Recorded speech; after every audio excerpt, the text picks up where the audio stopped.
Donc, la question maintenant, qui va ou peut succéder à François Legault, le père fondateur de la CAQ?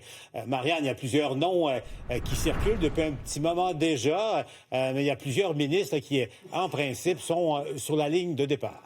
Oui, parce qu'en même temps, à chaque fois qu'on évoquait le départ éventuel ou potentiel, devrais-je dire, de François Legault, ce qui revenait souvent, c'était de dire, oui, mais il n'y a pas de dauphin naturel, de successeur clair à ce moment-ci. Et regardons le dernier coup de sonde de Léger. C'était il y a 2 mois de ça, pour vous donner une idée. Parmi les électeurs de la CAQ, voyez, c'est Simon Jolin-Barrette, souvent vu comme un aspirant qui était en tête de liste. Remarquez que c'est un maigre 18 Geneviève Guilbeault, donc, à 15 Il faut dire qu'elle a été vice-première ministre. Elle a été la numéro 2 après François Legault pendant un certain temps.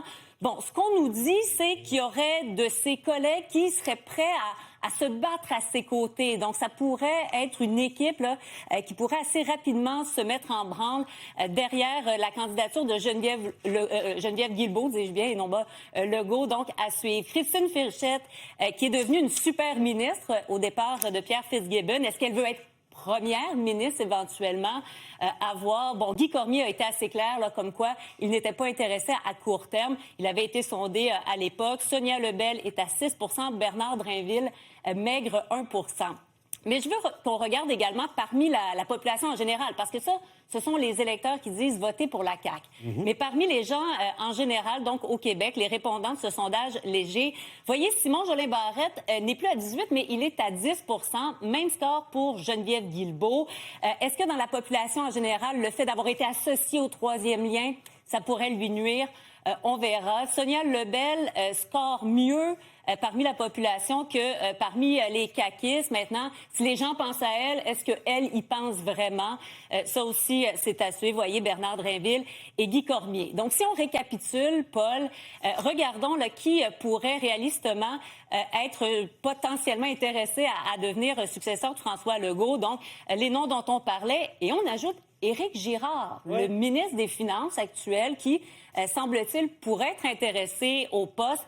On ajoute également François Bonnardel, avec qui tu as parlé il y a un instant. On va écouter d'ailleurs ce qu'il a dit à notre collègue Guillaume Cotenoir sur le terrain. Et on va entendre la prédiction du député indépendant Vincent Marissal.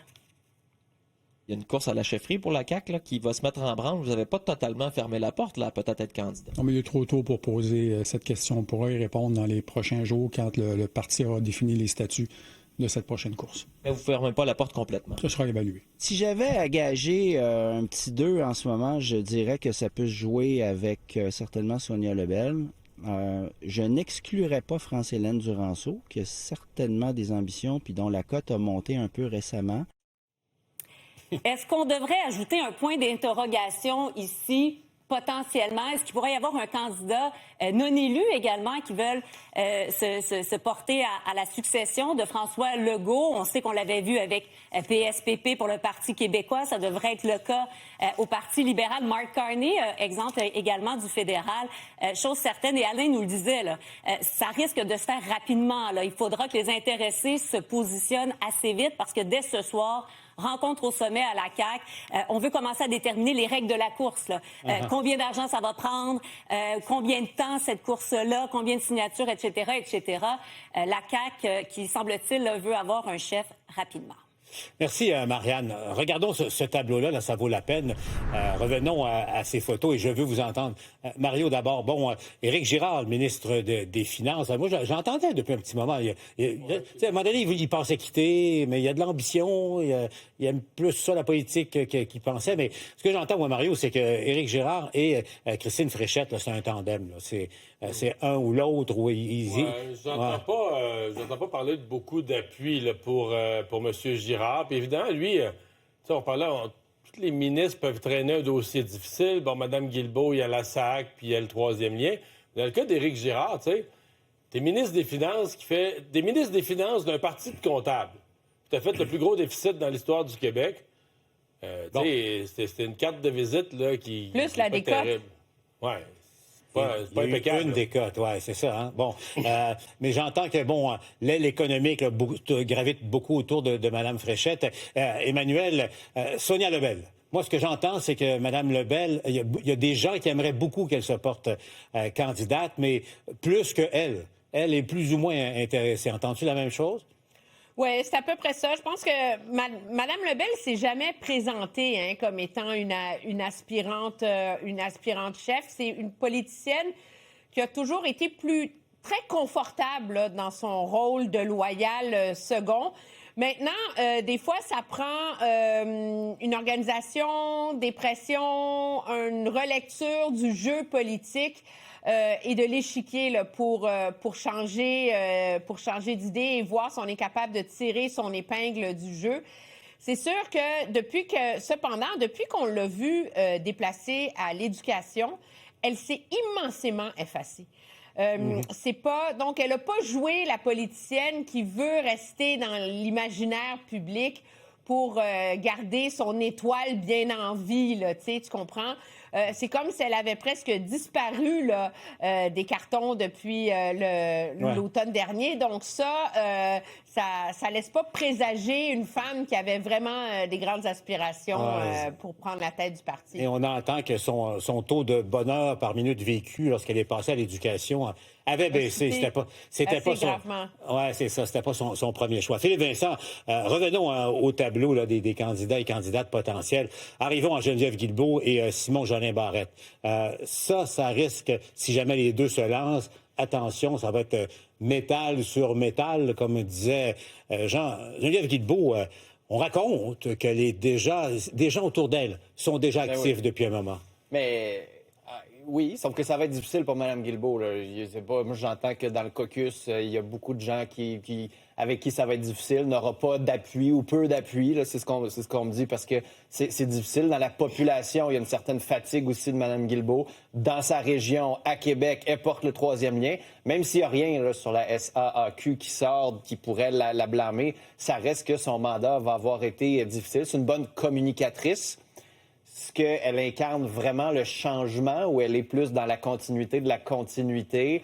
Alors, on ne lui connaît pas non plus d'identité politique claire, là, de vision politique claire. Je me souviens d'un portrait dans l'actualité qu'on lisait que si on prenait un pas de recul, on disait c'est difficile. Là. Elle est là pourquoi?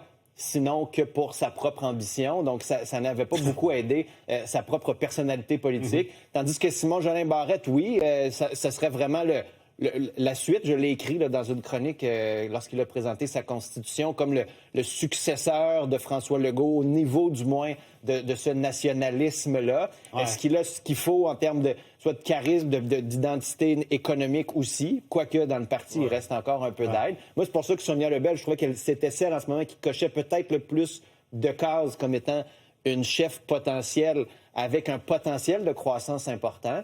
Christine Fréchette peut être une carte cachée, mais Mme Lebel a toutes les coches, je crois, pour que la CAQ puisse faire des gains et sauver les meubles. L'avantage de Geneviève Guilbeault, c'est que, nonobstant tout le reste, là, c'est une guerrière. Puis, tu sais, à un point, ça compte aussi, là. Quand on dit qu'elle s'est organisée, puis même si elle savait que ça déplaisait un peu à François Legault, elle n'a pas hésité de mettre dans son cabinet des gens qui étaient officiellement là avec un autre titre, mais qui allaient préparer une course à la chefferie. Moi, je parlais à quelqu'un qui connaît bien la CAQ, il me dit, ouais, tu sais, il dit, Simon Jolin Barrette, t'as peut-être une espèce d'étoffe de premier ministre, un curriculum vitae, des études à l'étranger, puis tout ça.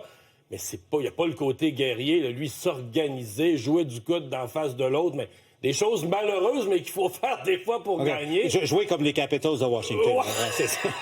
Je reconnais tes images. Mais tu sais, c'est ça, là. Est-ce qu'on le voit, lui, partir sur le sentier de la guerre, là? C'est là que...